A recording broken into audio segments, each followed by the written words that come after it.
জবাব দেওয়ার জন্য কে প্রস্তুত রয়েছে? আমি সংক্ষিপ্ত আকারে বলে যাচ্ছি, এদেশের এক শ্রেণীর আলেম ধর্ম বিকৃত করছে। আপনারা এটা বিশ্বাস রাখেন, তাহলে আপনারা হক পাওয়ার চেষ্টা করবেন। মাছ দিয়ে ভাত খায় মানুষ, কাঁটা ফেলে খায়, বুদ্ধি আছে, কাঁটা সহ খায় না। অতএব শরীয়ত যেটুকু জানতে চাইবে, যেটুকু জানতে হবে, সেটুকু প্রমাণ সহকারে জানতে হবে। আমরা শুনেছি আমাদের মা চাচারা গ্রামে বলতেন যে, এই শোনো, তোমরা মহিষের কুরবানি দিও না, মহিষের গায়ে লোম কম, গরুর কুরবানি দাও, গরুর গায়ে লোম বেশি। কেন? প্রত্যেক লোম সমান এক নেকি হবে। মিথ্যা কথা, নবীর নামে মিথ্যা কথা ছড়ানো হয়েছে, জাল হাদিস। এ জবাব দিবে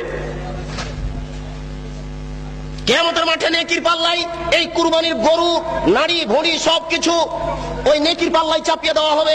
এই হাদিস আমাদেরকে শোনানো হয়েছে, এই হাদিস মিথ্যে। এর জবাব কে দিবে? গরু দিয়ে, উট দিয়ে আকিকা চলে না, এই হাদিস মিথ্যে, এটা জাল হাদিস, রাসূলের উপরে এটা বানিয়ে ছড়ানো হয়েছে।